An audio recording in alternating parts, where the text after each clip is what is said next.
Barry the rescue engine.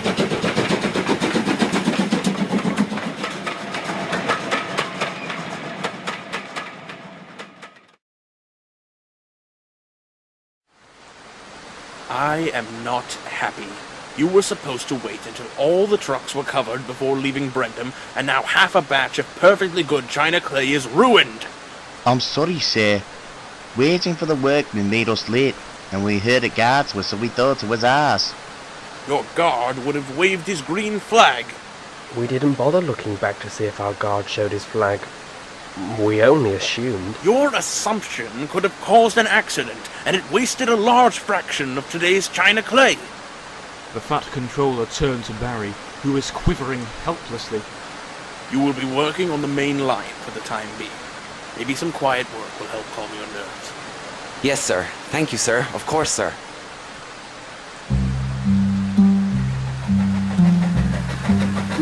The heavy rains were persistent. Although there was the occasional drizzle, large droplets pounded the rails during the majority of the day.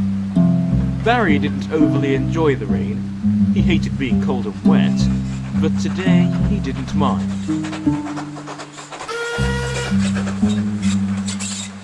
Never mind. I'd prefer to be sopping wet than be in the presence of that diesel.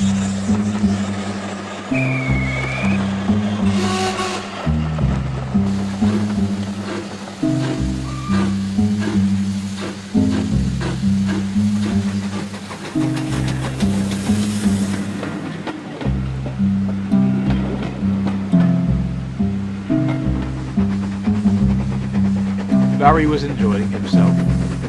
The rain continued to fall, but his mind was free of diesel engines, and the mogul felt comfortable running swiftly along the open line.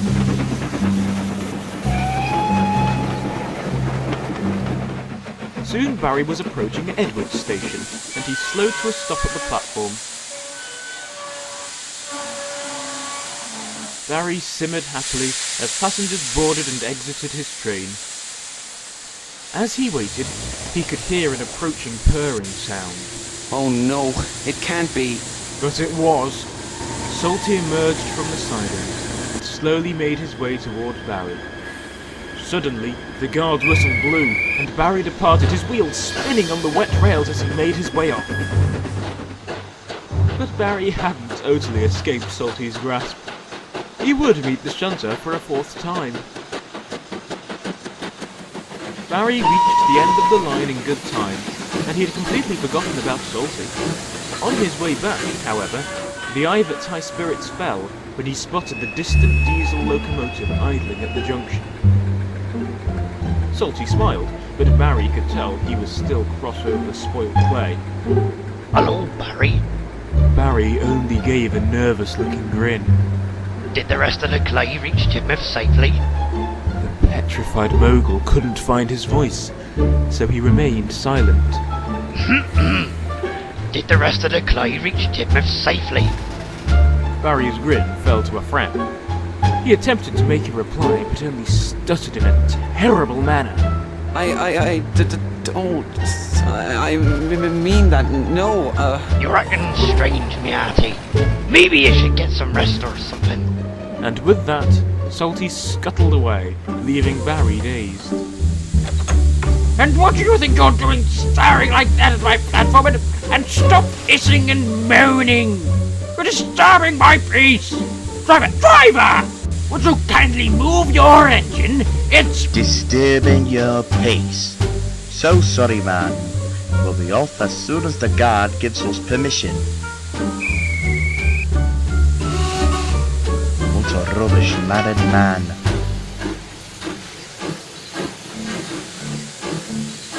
Later that evening, Henry arrived back at the yards feeling awkward.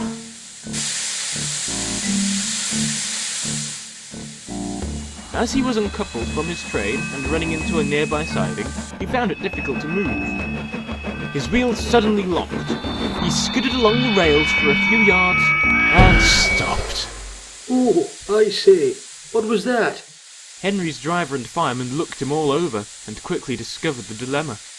Your ejector is leaked and stuck your brakes hard on. You can't move unless another engine can keep your brakes off. Oh dear, In that case, who will pull tomorrow's kipper?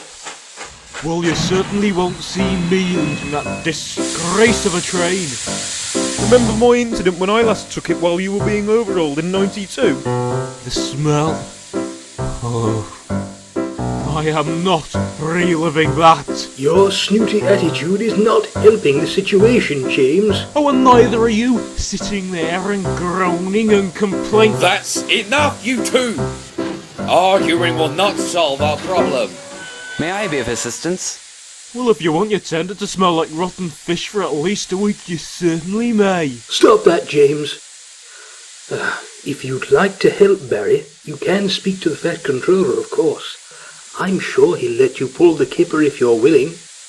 Barry was willing, and when the Fat Controller brought up the subject of the matter, Barry immediately volunteered. Barry thought he had drawn up the perfect plan, but he'd soon find out that his little scheme would backfire.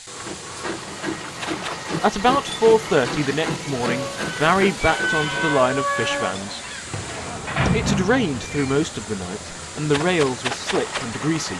Barry was glad to be under the canopy where the rails were dry, so he could get a good start with the train. Just a few minutes before 5 o'clock, everything was nearly ready. Barry simmered contentedly as the men walked up and down the train to make sure everything was safe and secure. Something that certainly was secure was the train. The vans for the Flying Kipper conformed to standard coaching stock regulations, meaning the brakes could only have been released if the brake pipe or ejector were secure between the locomotive and vans. Most of the freight stock on Sodor did not have this feature, so Barry's crew were not used to attaching the brake pipes. They failed to do so. The guard showed his green lamp, and Barry's driver opened the regulator. The coupling between Barry and the vans tightened, but the train did not move. Barry's wheels slipped on the dry rails, sending sparks leaping from his drive wheels. Barry's driver closed the regulator and got down to see what the matter was.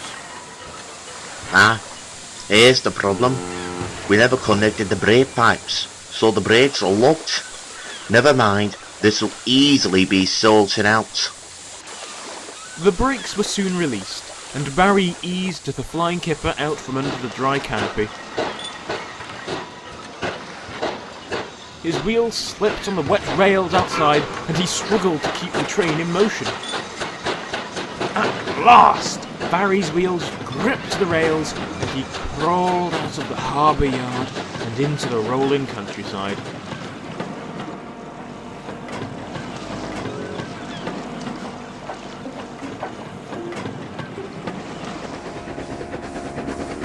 Barry galloped along the open line with the reeking smell of fish following behind.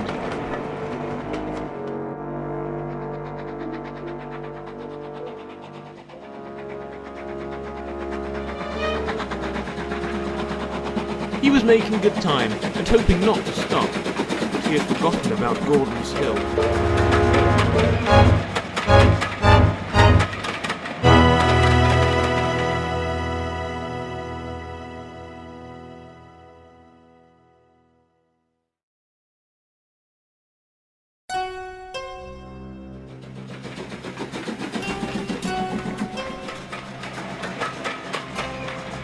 Barry approached Edward Station and stopped just before the signal.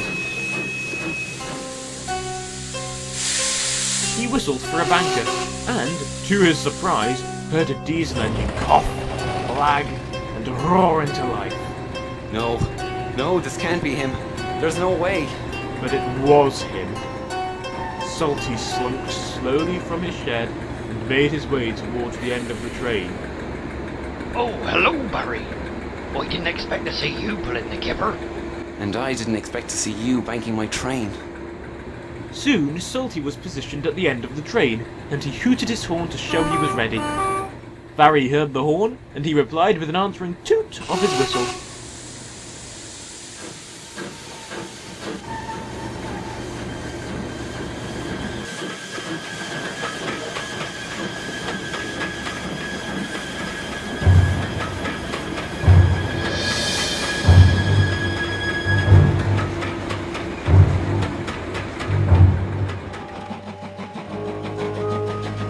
Slowly but surely the train made its way up what seemed to be the never-ending hill.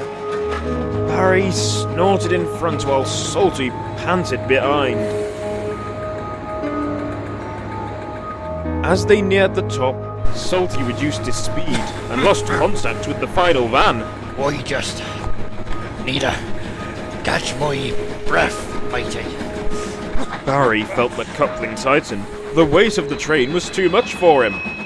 He continued for a few yards, but the heavy vans began to drag the Ivat back down the hill. Barry tried to prevent the train from running into Salty, but the heavy tail end of the train surged against his buffers. The little diesel pushed forward, but to no avail. I can't stop, Barry! The train quickly gathered speed as they all rolled down the hill. 10 miles an hour, 20, 30, the train raced down the hill at nearly 40 miles an hour. Salty's axle boxes were quickly becoming hot. His wheels rotated so rapidly his side rods seemed to be blurs. Barry! My axle boxes are gonna collapse! Help! For a moment, Barry felt helpless. He couldn't stop the entire train before Salty's axle boxes would crack. Suddenly, he remembered his ejector, and without hesitating, Barry applied his brakes hard on. All the van's brakes locked, and the entire train began to slow. Salty and Barry honked and hooted as the cavalcade came to a stop just outside the station platform. Both crews leapt from their cabs and embraced in their victory. With Salty's help, Barry moved the flying kipper over the hill in halves, and he continued on his way without any further problems. Although neither engine spoke, a sense of contentedness and forgiveness fell over the engines, and with the train of sincere smiles as the Ivat bustled away, the feud was over. Barry had befriended a diesel engine for the first time since his withdrawal. Barry, he's quite a character. He's like no other engine I've ever encountered. He looked past his own fare for the welfare of his enemy.